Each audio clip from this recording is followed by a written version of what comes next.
সেটা এত বড়? হ্যাঁ আমি এখন খাবো দেখো আমার জিভে পানি আছে। ও খাই আর আমি দেখে থাকি।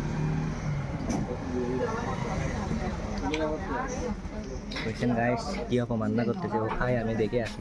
মজা আমাকে দাও না, তোমাকে দাঁড়াও তুমি খাওয়াই দাও। তুমি একটু খাবা নাকি বেশি খাবা বলো? অল্প, আমাকে অল্প অল্প দিবা, আমি বেশি খাইতে পারি না। টক বেশি দাও, অল্প অল্প দিবা, একবার দিবা, এদিকে টক।